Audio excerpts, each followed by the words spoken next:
Hi guys! For this video ay gagawa ako ng trending na cucumber salad.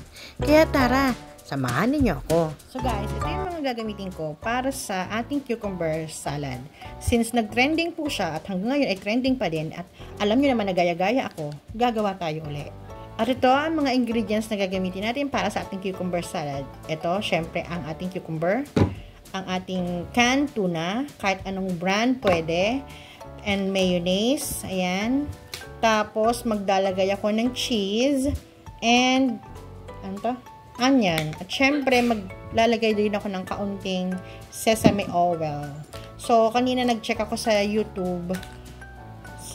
Tinignan ko kung ano yung mga ingredients nila. So, pinagsama-sama ko na yung mga napanood ko.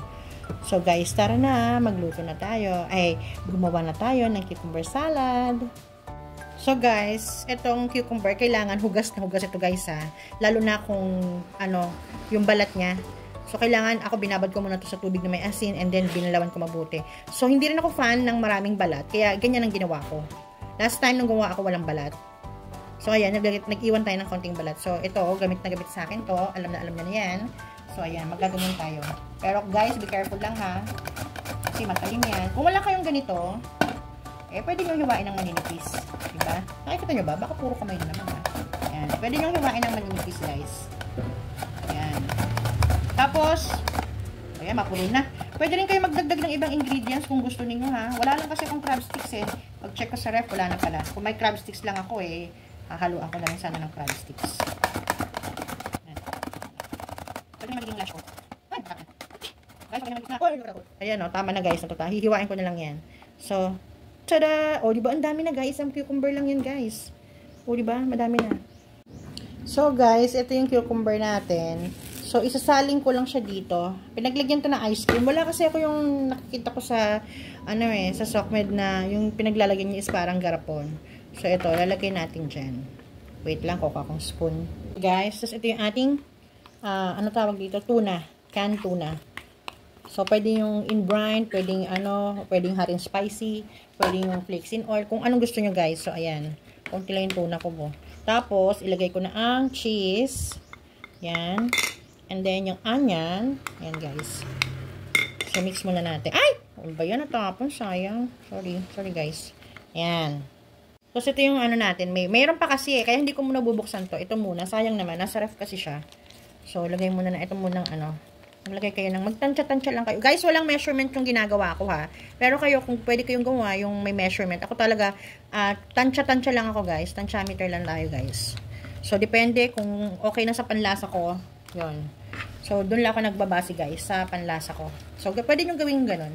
So, gumawa kayo base sa panlasa ninyo. Ito, maglalagay tayo na itong sesame oil. Kasi nakita ko to kay Alex Gonzaga. Naglagay siya. Tapos naglagay din siya ng chili flakes. Pero ako hindi na ako maglalagay ng chili flakes kasi may onion naman na. Hindi ako fan ng masyado maanghang. Tsaka may onion naman na diba? Paulit-ulit yung sinabi ko guys. So, ayan. I-mix lang natin mabuti kasi yung ayun yung ang tawag dyan. Alam nyo guys, mas maganda yung gawa ko ngayon. Kasi last time nung gumawa ako, masyado siyang parang hindi ko napigaan mabuti yung tuna, yung canned tuna. Kaya para siyang yung nagsabaw, yung ganon. Ayoko yung, basta parang may sabaw. Ganon. Okay? So guys, titikman ko muna bago ko maglagay ng sesame oil kasi baka kailangan ko pang lagyan to ng salt, diba? So titikman muna natin siya, guys. Ayan. Oops, teka lang. Tikman muna natin. Ay, maglalagay ko ng salt. Wait lang, guys. So ito, guys, pinch of salt lang. Ayan.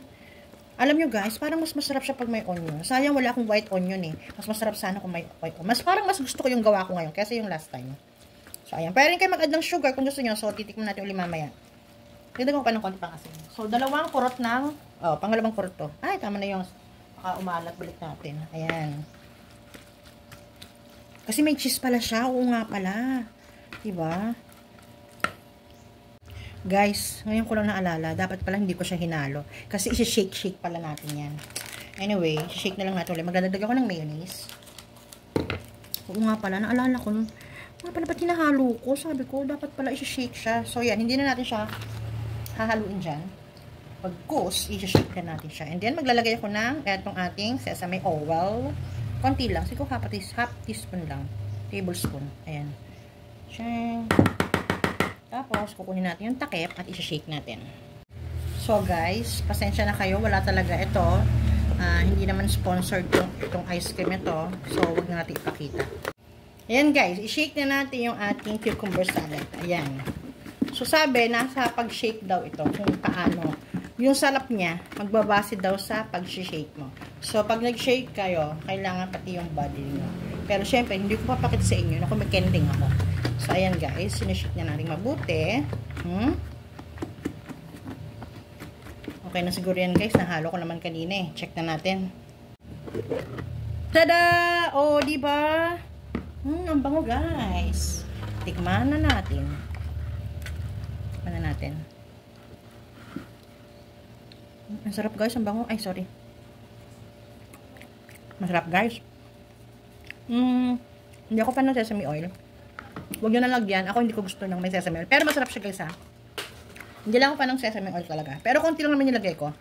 Guys, talaga palang ayan o, mag-ano siya, kakatas siya. Medyo nagsubaw siya. Pero okay rin lang. Kasi yung last time na ginawa ko, talagang maano siya sabaw. Pero ito, okay rin lang siya guys. So tara na guys. Kain tayo. So guys, titikman natin ang ating cucumber salad. Siyempre dito tayo mag-ano. Yan lang muna. Tikim lang naman eh. Diba? Mamaya pa tayo kakain yan. Hahaluan natin ng cordon bleu. Meron pa akong chicken cordon bleu. Yun ang lunch ko. Okay guys. Ay, sorry. Sarap. Yum. Sarap guys. Yummy. Ito na po ang version ko ng cucumber salad. Sana nagustuhan nyo. Thank you for watching. Bye!